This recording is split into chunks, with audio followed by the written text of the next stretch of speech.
Hello everyone. ఈరోజు మన వీడియోలో రియాక్ట్ చేసి ఫోల్డర్ స్ట్రక్చర్ గురించి తెలుసుకుందాము.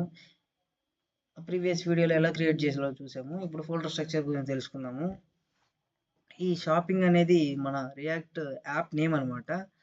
ఇది ఒకసారి ఓపెన్ చేద్దాము. ఇప్పుడు ఓపెన్ చేసినప్పుడు ఇవన్నీ కనిపిస్తున్నాయి కదా, నోట్ మాడ్యూల్స్, పబ్లిక్, ఎస్ఆర్సి అన్నీ. ఇప్పుడు నోట్ మాడ్యూల్స్ గురించి తెలుసుకుందాం. నోట్ మాడ్యూల్స్ ఎందుకు యూజ్ చేస్తారంటే మనం ఈ ప్రాజెక్ట్ని రన్ చేయటానికి కానీ, లేదా మనం రాసే కోడ్‌ని క్రోమ్‌కి అర్థమయ్యేటట్టు చేయటానికి గానీ, అంటే డామ్ ఆబ్జెక్ట్స్ అని ఉంటాయి. అయి చేయటం గానీ, ప్రతీదీ దీంట్లో అనేది యూజ్ అవుద్దనమాట. అంటే ప్రతి మాడ్యూల్ దీంట్లో ఇన్‌స్టాల్ అయ్యిద్ది. అంటే రన్ అవ్వటానికి. Next public folder. ఈ పబ్లిక్ ఫోల్డర్ ఎందుకంటే మన వెబ్‌సైట్‌లో ఇమేజెస్ కానీ, ఆడియోస్ కానీ, వీడియోస్ కానీ ఇయన్నీ ఈ ఫోల్డర్‌లో పెట్టుకొని మనం పాత్ రాసుకుంటాం అనమాట. Next SRC folder. ఇది మనకి మెయిన్ ఫోల్డర్ అనమాట. ఎస్ఆర్‌సి అంటే సోర్స్ అనమాట. మీరు ఆల్రెడీ సోర్స్ వినుంటారు. ఇలా సోర్స్ ఫైల్ అనమాట. దీంట్లో ఓన్లీ ఒక 3 మెయిన్ ఉంటాయన్నమాట పేజెస్. ఫస్ట్ ఇది మన రియాక్ట్ సింగిల్ పేజ్ వెబ్‌సైట్ కాబట్టి ఓన్లీ ఒక హెచ్‌టీఎంఎల్ ఫైల్ మాత్రమే ఉంటుందన్నమాట. ఇదిగోండి. ఇంకా ఒక్క హెచ్‌టీఎంఎల్ ఫైల్ కానీ ఇంకా ఏది ఉండదనమాట. ఓన్లీ హెచ్‌టీఎంఎల్ ఒక ఫైలే ఉంటది. ఈ ఒక్క పేజ్‌లోకే ఏమైతే రావాలనుకుంటున్నారో దాన్ని రెండర్ చేసుకుంటాం. లైక్ రెండర్ అంటే మనకి ఏదైతే పేజ్ కావాలో దాన్ని మనం ఈ పేజ్‌లోకి తీసుకొని వస్తామనమాట. Next main dot JSX. ఈ యాప్ అనేది ఇదనమాట. దీంట్లో మనం కోడ్ అనేది రాస్తాము. ఆ కోడ్‌ని తీసుకొచ్చి ఇక్కడ యాడ్ చేస్తాం. లైక్ నేను ఇందాక చెప్పాను కదా, రెండర్ అని.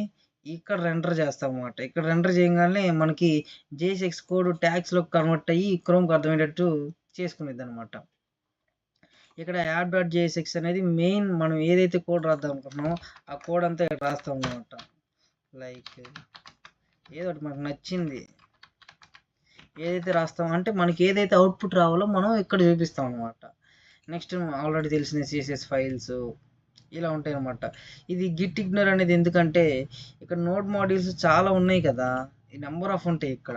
ఇవన్నీ మనం గిట్ హబ్లోకి పుష్ చేసేటప్పుడు మనకి అన్నీ డౌన్లోడ్ అవ్వాల్సిన, అంటే చాలా ఎంబీ పట్టిద్ది. అప్పుడు ఆ ఎంబీ అనేది తీసుకోదు, 15 ఎంబీ కన్నా ఎక్కువ. దానికోసం ఇక్కడ మనం ఈ మాడ్యూల్స్ వెళ్ళాలి అని ఇక్కడ ఇస్తామన్నమాట. Next index dot HTML. ఈ ప్యాకేజ్ డాట్ జేఎస్ఎన్ అనేది ఏమేమి ప్యాకేజెస్ డౌన్లోడ్ అయ్యి ఉన్నాయి మనలో.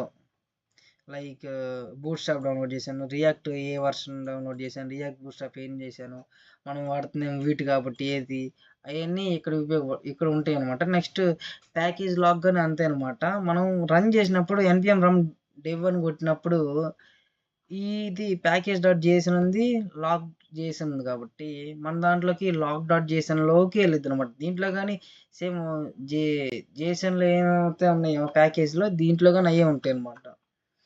నెక్స్ట్ రెడ్మీ ఫైల్ అవసరం లేదు.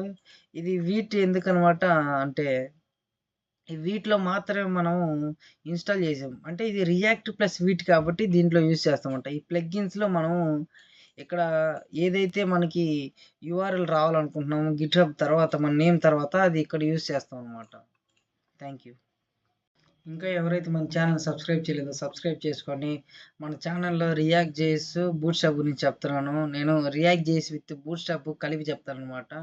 మీరు యూఐ అనేది ఇంకా సింపుల్గా యూజ్ చేసుకోవచ్చు.